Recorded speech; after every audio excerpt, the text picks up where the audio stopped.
In 1492, Columbus discovered America. And for nearly 500 years, there could be no fact more certain. Columbus and his discovery were inscribed in textbooks, recited by school children, and celebrated by nations. Then, in the 1960s, history changed forever when we learned that America was not discovered by Columbus. America was discovered by the Vikings. The proof? A wrinkled piece of parchment called the Vinland Map, claimed by experts to be the first to depict America. And it dates to 1440, half a century before Columbus's famous voyage. But is the Vinland Map real? If it's a fake, it was done by a master of forgery. It's too complicated. It's too beautiful. I think it's real. From the moment it surfaced, scientists have subjected the map to an exhaustive series of forensic tests. But even they are divided over its authenticity. If it is genuine, it's a fascinating historical document. If it's not genuine, it's the biggest con trick that's been pulled on cartographical society in a very, very long time. At stake, millions of dollars, the careers of esteemed scholars and scientists, and the reputation of one of America's most revered institutions. We can see no option but the fact that this must be a forgery, a modern 20th century forgery. From ancient libraries in Nazi-occupied Austria to space-age labs in California, the race is on for the truth. Is the Vinland Map fake or real? Can science provide the answer? Up next on Nova, the Viking deception.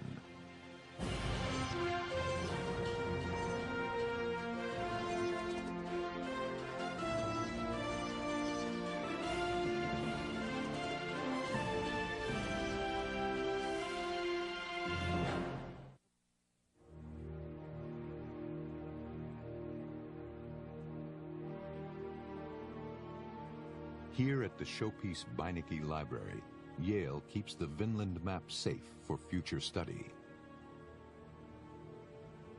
Once, it had been proclaimed the map that changed history, challenging the gospel that Columbus discovered America and revealing the Vikings as the first Europeans to visit the New World.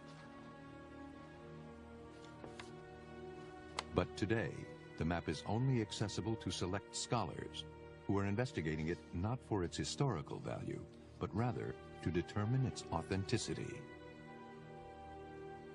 We don't take a position on the Vinland Map. I believe very strongly that we are here to make material available for scholars to use. As far as it's being real or fake is concerned, that is for the scholars who study it to determine. If they determine it's real, it's the most valuable map in the world. If it's fake, it's a worthless piece of parchment.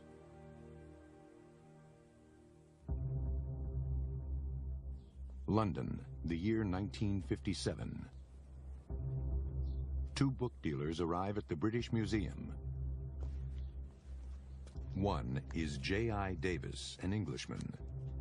The other, an Italian, named Enzo Ferraioli.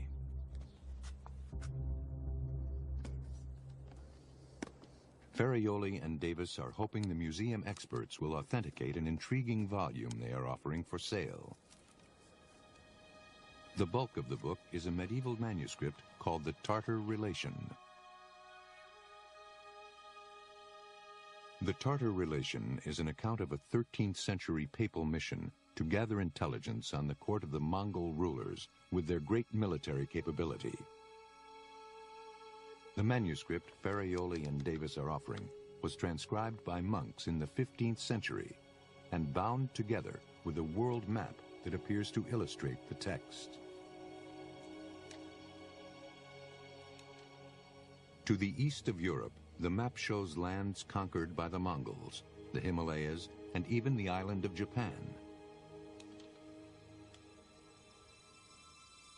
But to the west of Europe, it reveals Iceland, Greenland, and a new world, one that until then had never been seen on a map. A distant island in the North Atlantic labeled Vinlanda, where America lies. Here it was, in black and white. And it showed America in relation to recognizable parts of the world, such as Africa and Asia and the Scandinavian countries, Great Britain. No question where it was. Was this map evidence that the Vikings set foot on America before Columbus?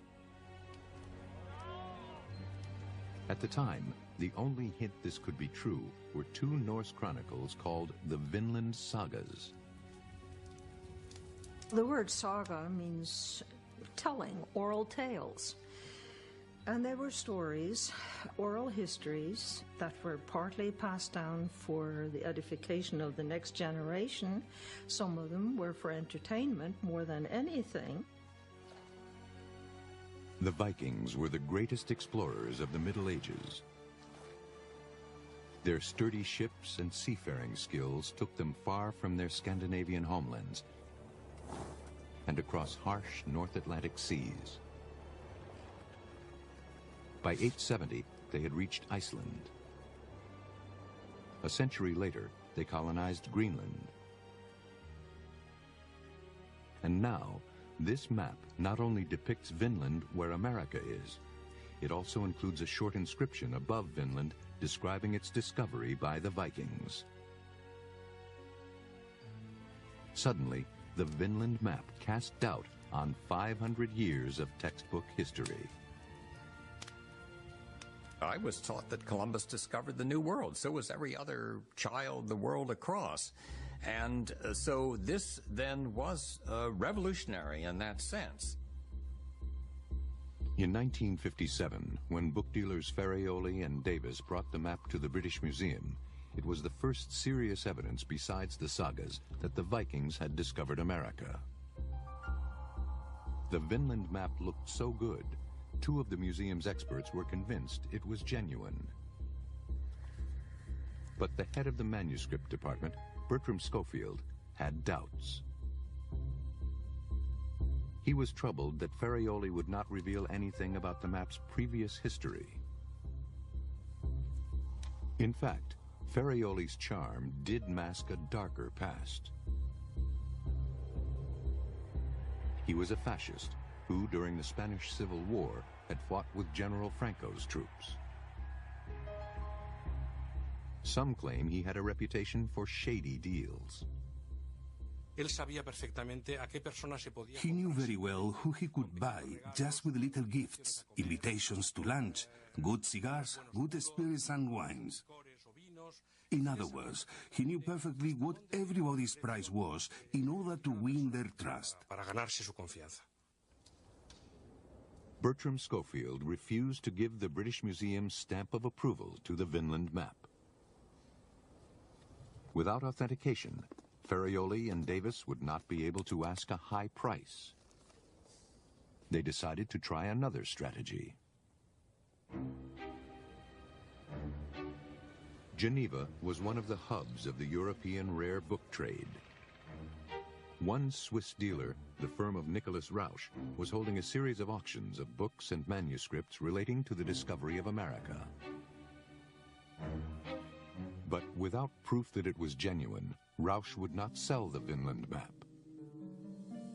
He did, however, introduce Ferrioli to a young American dealer, Lawrence Whitten. He was extremely knowledgeable. He was a linguist, familiar with most Western European languages. He was a Latinist.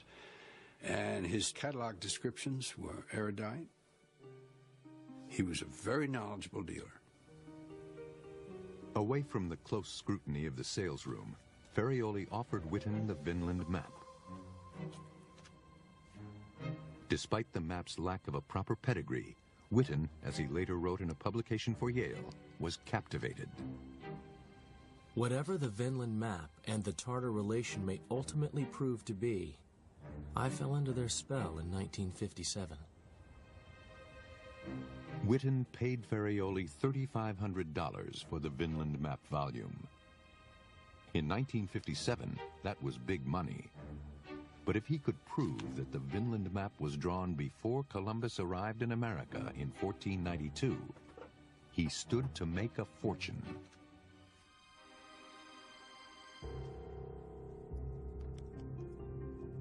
At his home near Yale, where he had been a graduate student, Witten turned detective. He started by trying to date the manuscript with which the map was bound, the Tartar Relation. The Tartar Relation was mainly written on paper, and Witten discovered faint watermarks of an ox's head.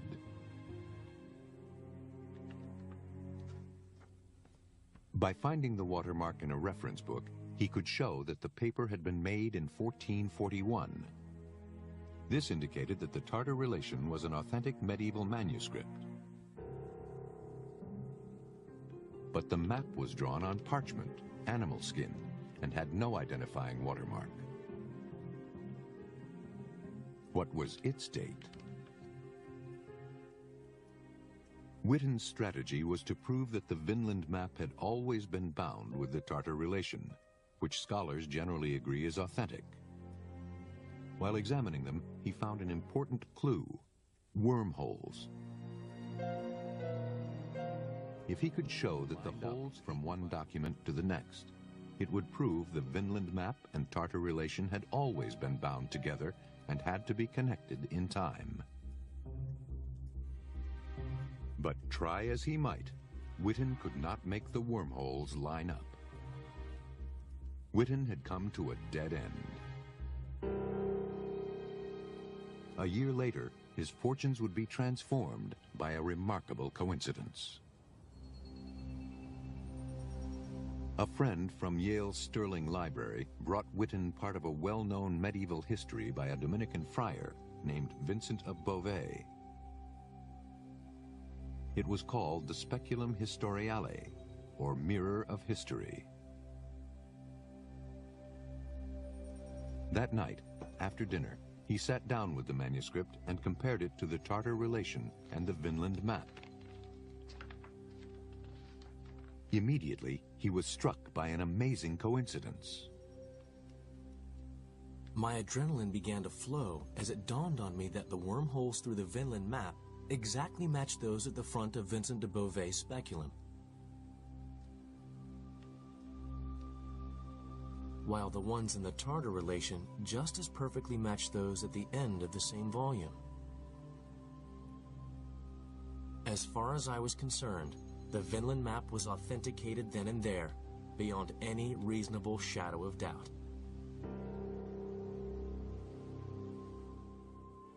It now appeared that the Vinland map had once been part of a medieval volume containing two authentic ancient documents. The map was at the front of the volume, next came the Speculum Historiale, and finally the Tartar Relation. Bookworms had eaten through the manuscripts, leaving the wormholes as evidence, linking the map with the speculum and the speculum with the Tartar Relation. Witten was convinced the Vinland map was real.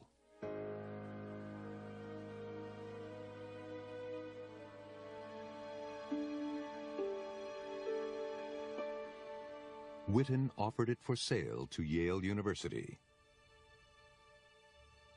Alexander Vitor, the curator of the map collection, turned to one of the university's wealthiest and most generous alumni for help. Billionaire Paul Mellon was intrigued by the idea that one map could radically rewrite history. The exact price he paid has never been revealed, but in return for what has been estimated as hundreds of thousands of dollars, according to Alexander Vitor's wife Anna, Mellon set one crucial condition: secrecy. Well, he wanted it to burst on the world and everybody would be thrilled and this would change all history. So my husband came back and said, "You've got to keep it a secret and not tell anybody about it because I'll be in great trouble with Mellon." Yale selected 3 scholars to quietly try to authenticate the map. While they were working, a remarkable find lent further support to the Vinland map's message that the Vikings were the first Europeans to reach America.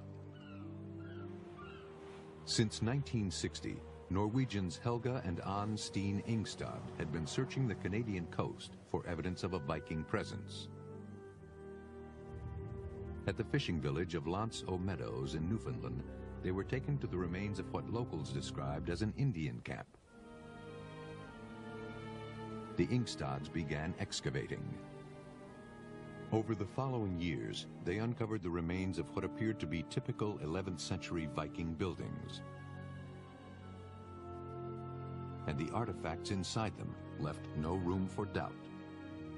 The only people who produced bronze ringed pins and iron nails that looked like these were the Vikings.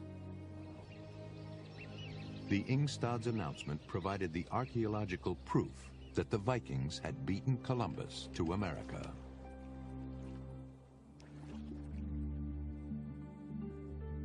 By 1965, Yale was prepared to reveal its closely guarded secret to the world.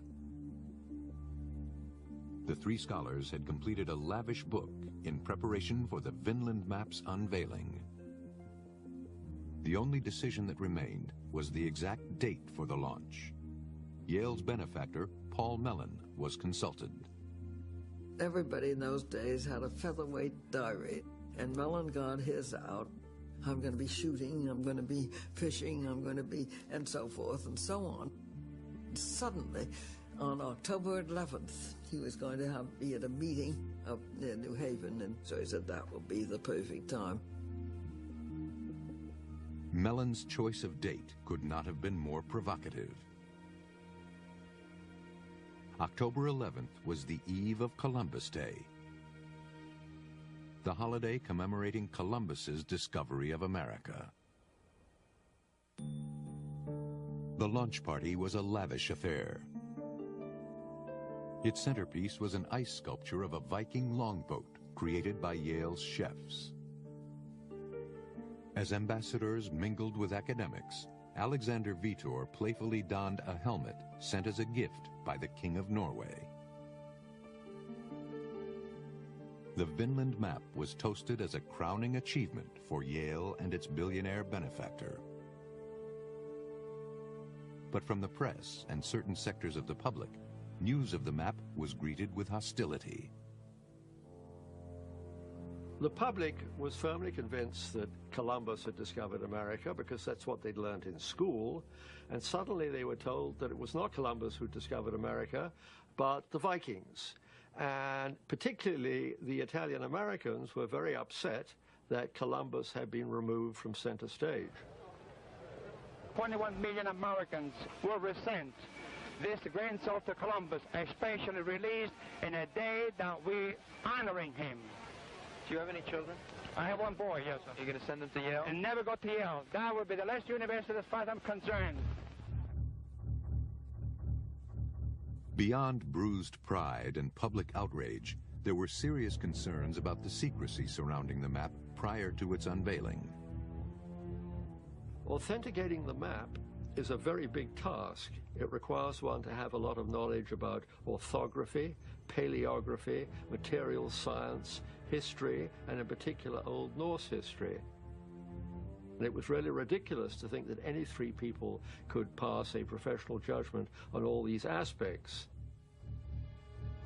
A year after the map's formal unveiling, Yale, with the Smithsonian Institution, held a conference inviting a wider range of specialists to examine the map. These scholars pointed out strange anomalies and raised serious questions. Why was the Vikings' own Scandinavian homeland drawn so crudely? Why was Greenland accurately portrayed as an island, even though it was not circumnavigated until the late 19th century? And perhaps the most damaging piece of evidence to challenge the map's authenticity, the fact that Vikings had never been known to make maps. Their navigation skills relied instead on their knowledge of the environment. They'd have been far more aware of what was going on around them. If it suddenly clouded over and you couldn't navigate, what direction was the wave coming in? Well, just keep the wave the same aspect of the boat and we know we're going to stay on course. Whereas we link up to a satellite to know where we are, they would use all these natural things around them to say, look, I'm about here. They had their sailing knowledge in their heads, and they conceived of their world not in terms of drawing diagrams that other people could see. There's literally not a single map that shows any kind of cartographical drawings from the Norse in the Middle Ages. As the chorus of doubt around the map's legitimacy grew, Yale decided that scientific tests might help prove the Vinland map real. At New Year 1967, the map, the speculum, and the Tartar relation were flown to London, back to the British Museum. There, all three manuscripts were examined under ultraviolet light. The test revealed that inks from the Tartar relation and Speculum Historiale absorbed the ultraviolet light and therefore appeared deep black. But the lines on the Vinland map did not appear black. Instead, they fluoresced. Scientists at the British Museum reported that the ink on the Vinland map was not the same as the ink used in the other two authenticated manuscripts, or for that matter. So what was it?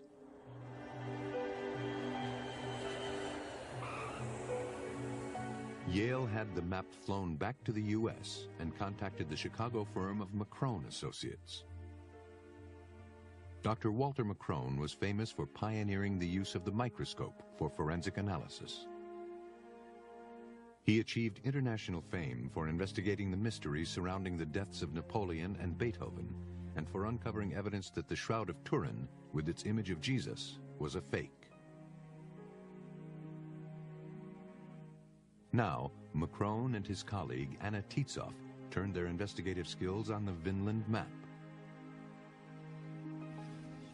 Under low magnification, they found that the outlines on the map seemed to consist not of a single line, but two, one on top of the other. There was a yellow line, and wandering back and forth was a black line, or little pieces of black pigment. The yellow line was very distinct, while the black line was flaking off. McCrone asked Tietzoff to lift tiny samples of the yellow line for analysis. With the polarized light microscope, Tietzoff can control the angle of the light passing through the substance and identify it by the special way it refracts and absorbs that light. On the Vinland map, when the light was shown onto the map's surface, the yellow ink particles appeared white. But when the light was shown through the map, the yellow ink appeared dark. These unique refractive qualities were a vital clue to the ink's ingredients. It was kind of a unique material. It would have to be something like anatase. Anatase is a form of titanium dioxide that occurs naturally as a mineral ore. When refined, its reflective properties make it ideal as an ingredient for paints and pigments.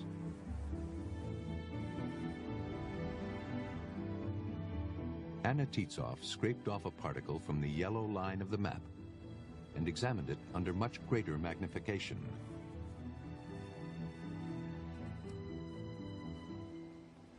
She used a transmission electron microscope, which gives a very precise image of particle size and shape. Jagged, irregular particles of widely varying size, like these, signify natural anatase ground by hand from mineral ore. But the samples McCrone took from the Vinland map were a different shape. The yellow particles were nearly all the same size and had rounded edges. This indicated that the anatase was synthetic, and synthetic anatase was not widely produced until 1917. We knew from then on that we weren't dealing with an ancient map. It was a modern ink. McCrone and Tietzoff sent their report to Yale. If the ink was modern, then the Vinland map was likely a forgery. The careers of eminent scholars were threatened.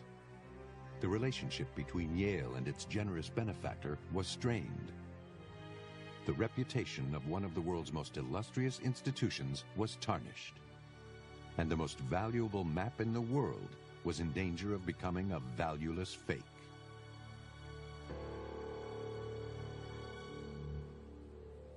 Yale sought a second opinion.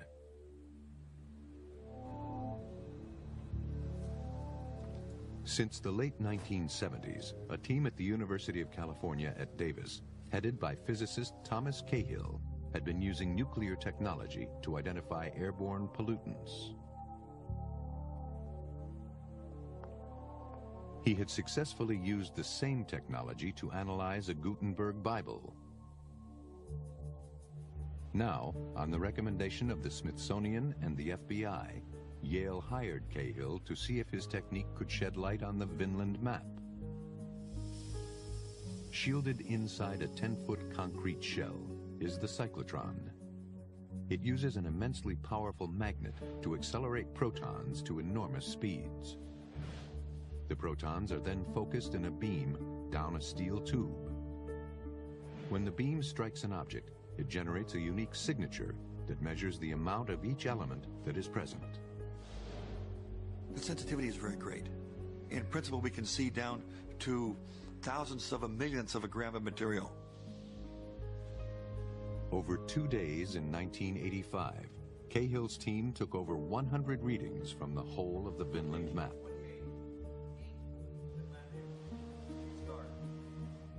First, they analyzed sections containing both ink lines and parchment. Beam on. Then they measured blank parchment. Beam off. In the case of the Vinland map, we have parchment and very small amounts of ink on it. One has to know what the parchment looked like compositionally to be able to subtract the ink from it. So we always went ahead and measured the parchment right next to the ink line. Take the two measurements, subtract out the parchment, what's left over is the ink. Cahill could then produce a list of elements in the map's ink. Walter McCrone had reported large concentrations of titanium, or anatase. But Cahill was astonished to find hardly any. Well, the big surprise was that when we first did the analysis of the ink, that we saw almost no titanium. We've been expecting tons of titanium. It wasn't there. The results, in fact, contradicted the McCrone results directly. Cahill argued that if anatase, a form of titanium dioxide, were present in the ink, he should have seen much more titanium in his results. He suggested that the particles that McCrone had analyzed may have been contaminated, perhaps by flakes of modern paint that had fallen from the ceiling. A small amount of material like that on the map could have been picked up as a crystal and then analyzed and looked like modern paint. It might have been modern paint.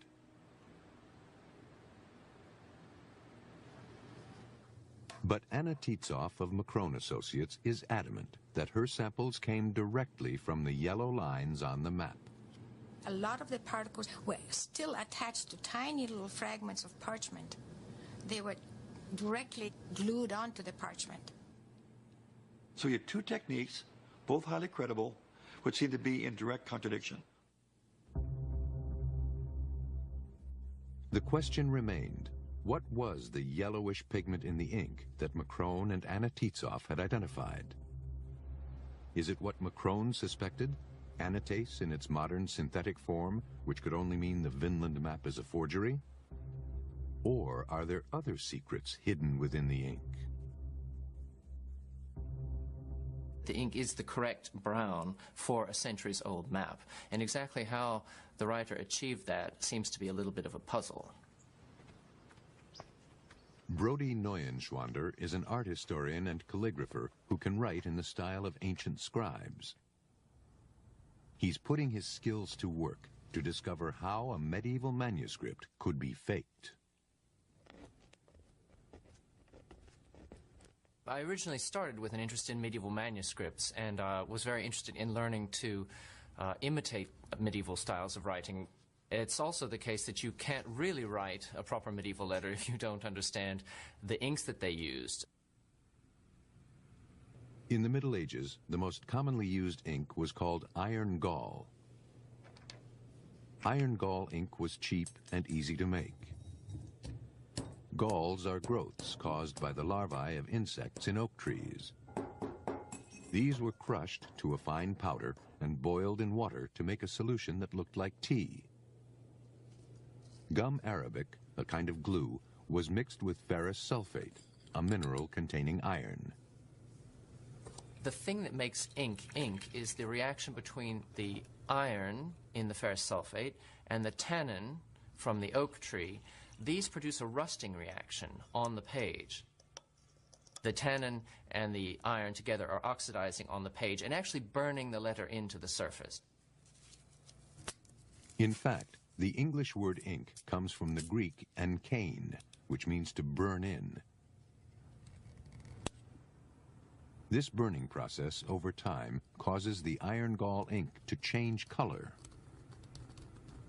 The strokes of the pen will leave a grayish mark, and within an hour or two that will blacken, and within the next year or two it will blacken completely, but within the next century or two it will start to go brown. Many medieval manuscripts have been stained brown by iron gall corrosion, including the Tartar Relation and the Speculum Historiale, the manuscripts that had been bound with the Vinland map. But the ink on the Vinland map was not iron gall. Macrone's theory was that a forger tried to simulate the browning effect of iron gall corrosion by overlaying a black ink on a yellow pigment. Macrone says the yellow pigment contains anatase, a modern synthetic, which can only mean the map is a forgery. Cahill counters that he finds almost no titanium, an essential component of anatase. He concludes that anatase is not part of the ink, and the map may be real. The debate on whether the Vinland map is genuine or not seemed to be at a standstill, and the answer hinged on the composition of the ink. If the Vinland map ink contains modern anatase, can a new scientific technique resolve the debate about the ink once and for all? In the summer of 2002, Professor Robin Clark and chemist Catherine Brown were invited to Yale to test the Vinland map using a technique called Raman microprobe spectroscopy. Today, Catherine Brown demonstrates the technique at Maggs Brothers in London, one of the world's largest and oldest antiquarian book dealers. Raman microscopy is a scientific technique that uses lasers to identify materials. What happens is that a single-colored laser light is focused on the material on the surface. The materials themselves change that light, and it comes out multicolored, which forms a spectrum. The spectrum that's produced is unique to the material that's producing it, so it acts as a fingerprint by which you can identify those materials. This 15th century manuscript has been illuminated or colored with a variety of pigments. The Raman microprobe identifies them all. Red is vermilion. Blue is lazurite. White is white lead. The ink itself is iron gall. Each molecule is different, and the spectrum that comes out is unique to each type of molecule. It's absolutely accurate. We either know what the material is or we don't. Besides its extreme accuracy, this technique has an added benefit. Raman microprobe spectroscopy is particularly good for examining documents because it's non-invasive, it's non-destructive, so it causes no damage to the manuscript or document that you're examining, which is very important if it's valuable.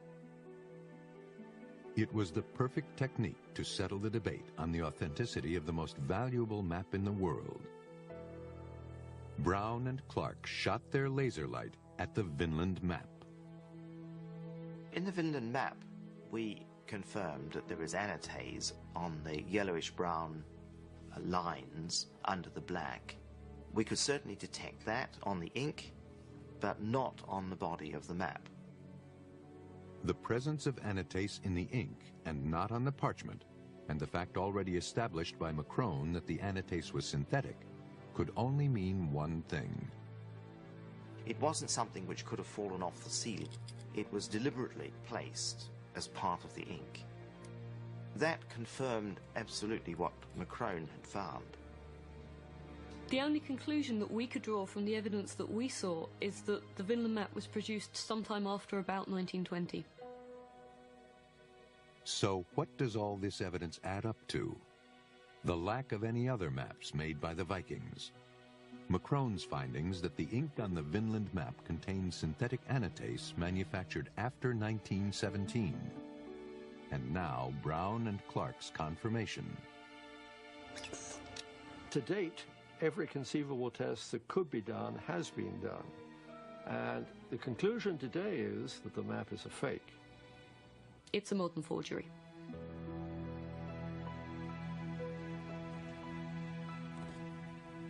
But if the Vinland map is a fake, who is the forger? Can science help solve another mystery at the heart of the Vinland map story? One man seems central, Italian book dealer Enzo Ferraioli. It is through Ferraioli that the Vinland map and the Tartar relation come together. And later, it was revealed that Ferraioli was involved in brokering the Speculum Historiale.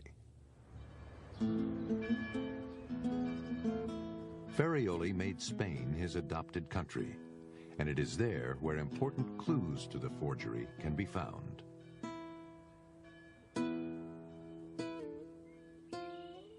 The Cathedral of La Seu in the city of Saragossa contains one of Spain's greatest libraries. In 1957, a scholar noticed that manuscripts he had previously consulted had disappeared. An investigation revealed that over 100 priceless texts were missing. The police swiftly arrested their prime suspect, Enzo Ferraioli.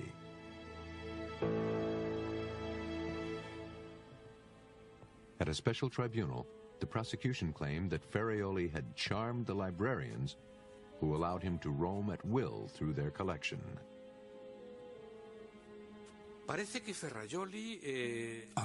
Ferraioli took away the books very slowly. Some he would borrow and wouldn't return.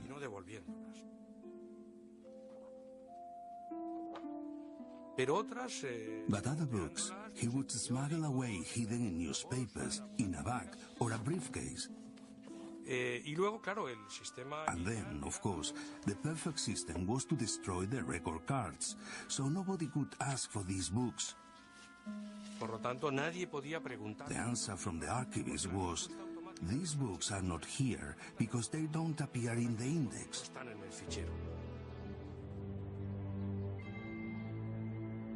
Ferraioli was convicted of the theft and sentenced to 8 years and a day. He was released early due to ill health. No one knows if the Tartar relation and Speculum Historiale were among the documents stolen from Saragossa. But a new witness has come forward with even more incriminating evidence about Enzo Ferraioli's past. Diego Gomez Flores is a retired rare book dealer. He was born in France, but emigrated to Spain after World War II.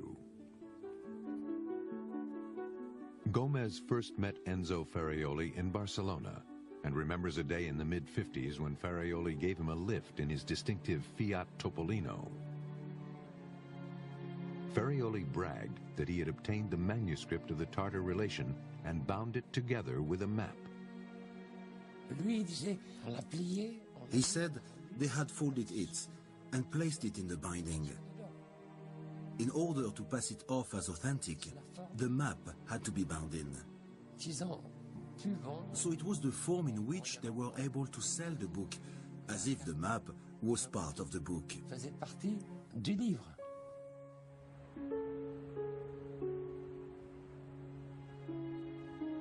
Gomez's account suggests that the Vinland map was originally a separate parchment, and that Ferraioli bound it together with the Tartar relation to increase its value. But Gomez's recollection leaves one key question unanswered. Where did Ferraioli get the map? Historian Kirsten Siever has spent 10 years scouring European archives, searching for the origins of the forgery. Once I was convinced that the map was fake, I started looking at all the likely suspects in Europe.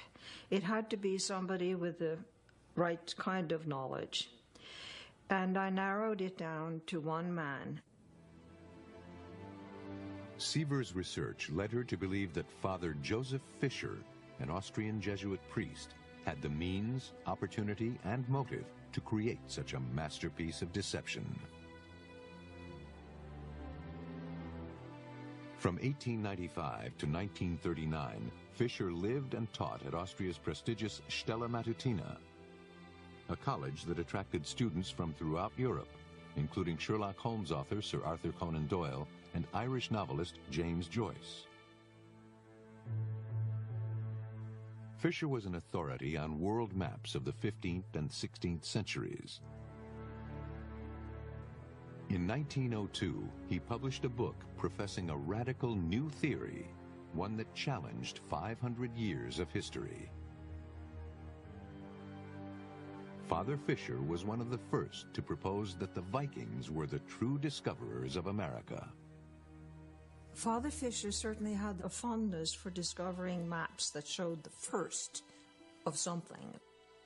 He discovered the first map with the name America. He also believed that there was, of course, a Norse discovery of America, and that the Norse had left a record of where they had been when they sailed to Vinland. Although Father Fischer never found such a map, Siever has uncovered evidence that suggests he had the basic materials and equipment to create his own. His scholarly standing gave him access to blank parchment from medieval manuscripts. Fischer's father was a painter who could have taught him how to mix pigments to make ink look older. Siever has even discovered similarities between Fischer's handwriting and the text on the Vinland map. There are two kinds of handwriting on the Vinland map. Both of them have enough pointers to Father Fischer to make it worth investigating on that alone. But what would have been Father Fischer's motivation? Siever contends that Fischer believed so firmly that the Vikings discovered America that in the mid-1930s he set out to create the map that he thought should exist. He would not have looked upon it as falsifying the cartographic record. I also doubt very much that he made the map deliberately for others to see. I think it was essentially a private exercise. But Father Fischer's private scholarship was about to collide with world history. For in 1938, German forces marched into Austria, seized Stella Matutina College, evicted the priests, and confiscated everything of value, including art, rare books, and, Siever believes, Father Fischer's Vinland map.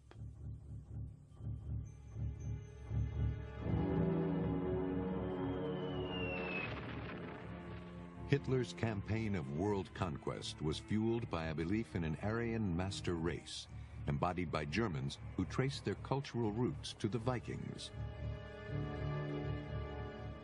In the hands of the Nazis, the Vinland map would be a historic claim to America and a powerful political weapon. If Siever is right, Father Fisher used his knowledge of ancient maps and Viking history to draw the Vinland map on an authentic piece of medieval parchment. Fisher's Vinland map was then confiscated by the Germans. And after their defeat, the map found its way into the hands of known fascist and Nazi sympathizer Enzo Ferraioli.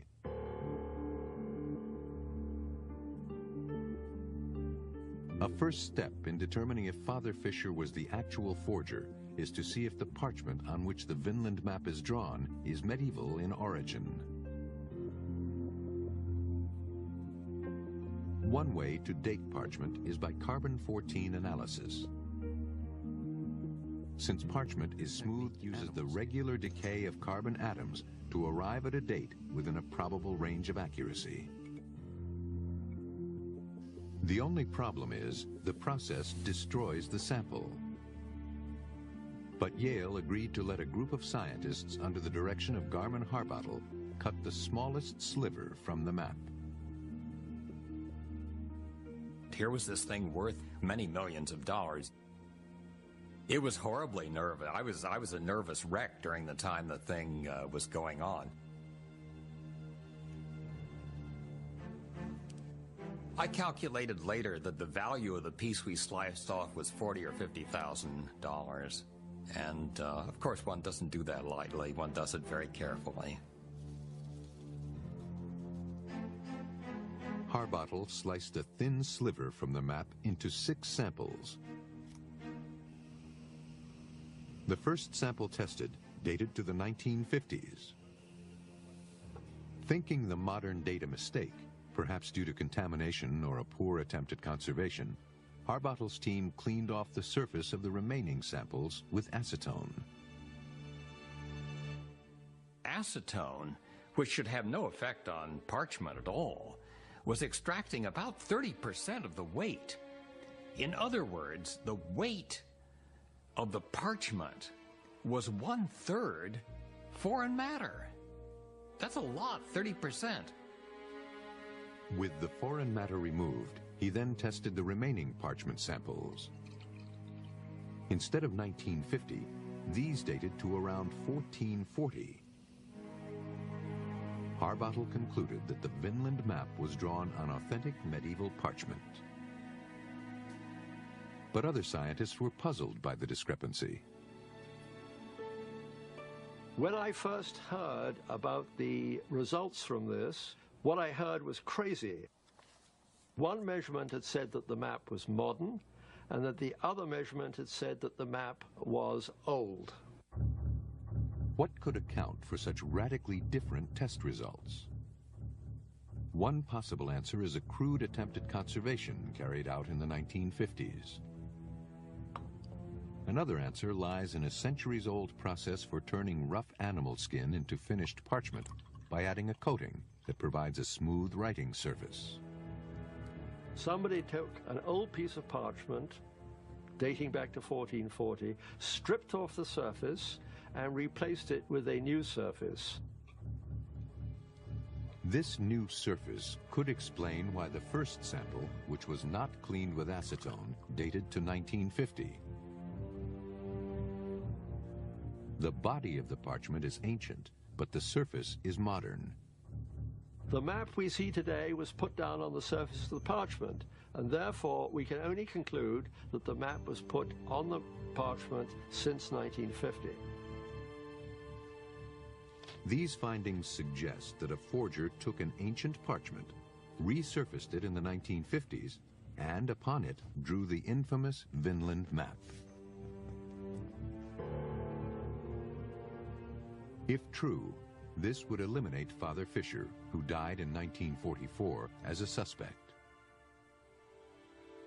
Ferraioli remains at the center of the mystery, but any information he had about the identity of the forger went to the grave with him in 1966.